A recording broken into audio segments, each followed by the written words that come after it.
Les Actes des Apôtres, chapitre 5.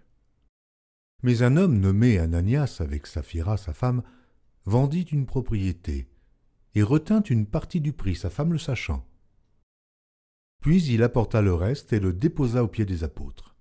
Pierre lui dit : « Ananias, pourquoi Satan a-t-il rempli ton cœur, au point que tu mentes au Saint-Esprit et que tu aies retenu une partie du prix du champ ?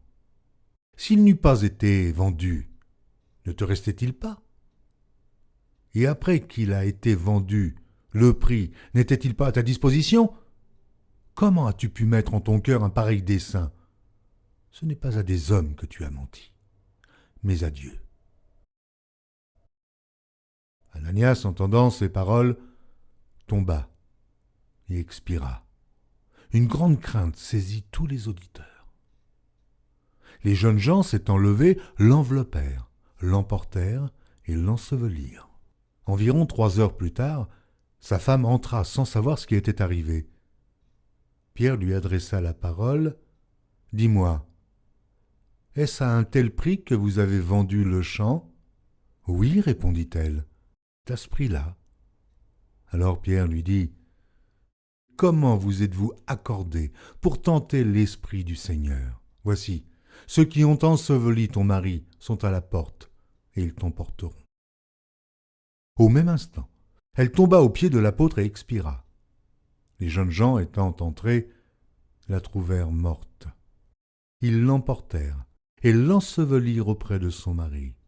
Une grande crainte s'empara de toute l'assemblée et de tous ceux qui apprirent ces choses. Beaucoup de miracles et de prodiges se faisaient au milieu du peuple par les mains des apôtres. Ils se tenaient tous ensemble au portique de Salomon, et aucun des autres n'osait se joindre à eux, mais le peuple les louait hautement. Le nombre de ceux qui croyaient au Seigneur, hommes et femmes, s'augmentait de plus en plus, en sorte qu'on apportait les malades dans les rues et qu'on les plaçait sur des lits et des couchettes, afin que, lorsque Pierre passerait, son ombre au moins couvrit quelqu'un d'eux. La multitude accourait aussi des villes voisines à Jérusalem, amenant des malades et des gens tourmentés par des esprits impurs, et tous étaient guéris. Cependant, le souverain sacrificateur et tous ceux qui étaient avec lui, à savoir le parti des Sadducéens, se levèrent, remplis de jalousie, mirent les mains sur les apôtres et les jetèrent dans la prison publique.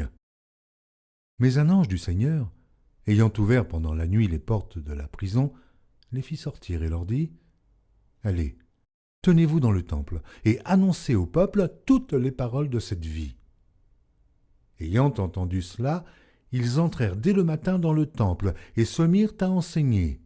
Le souverain sacrificateur et ceux qui étaient avec lui étant survenus, ils convoquèrent le Sanhédrin et tous les anciens des fils d'Israël, et ils envoyèrent chercher les apôtres à la prison. Les huissiers, à leur arrivée, ne les trouvèrent point dans la prison. Ils s'en retournèrent et firent leur rapport en disant : « Nous avons trouvé la prison soigneusement fermée, et les gardes qui étaient devant les portes. Mais, après avoir ouvert, nous n'avons trouvé personne dedans. » Lorsqu'ils eurent entendu ces paroles, le commandant du temple et les principaux sacrificateurs ne savaient que penser des apôtres et des suites de cette affaire. Quelqu'un vint leur dire : « Voici, les hommes que vous avez mis en prison sont dans le temple et ils enseignent le peuple. » Alors le commandant partit avec les huissiers et les conduisit sans violence, car ils avaient peur d'être lapidés par le peuple. Après qu'ils les eurent amenés en présence du Sanhédrin, le souverain sacrificateur les interrogea en ces termes : « Ne vous avons-nous pas défendu expressément d'enseigner en ce nom-là ?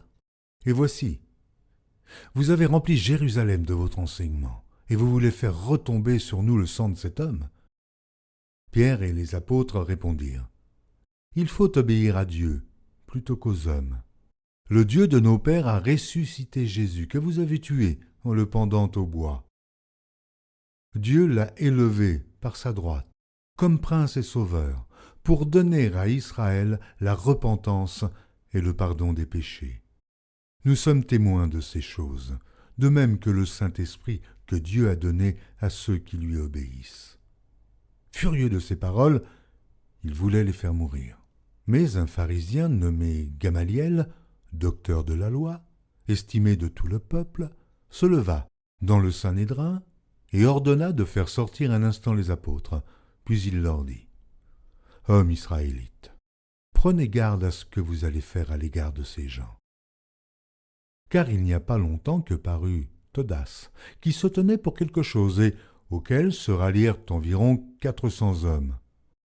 Il fut tué, et tous ceux qui l'avaient suivi furent mis en déroute et réduits à rien. Après lui parut Judas, le Galiléen, à l'époque du recensement, et il attira du monde à son parti. Il périt aussi, et tous ceux qui l'avaient suivi furent dispersés.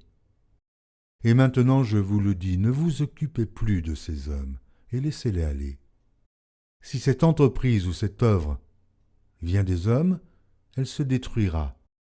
Mais si elle vient de Dieu, vous ne pourrez la détruire.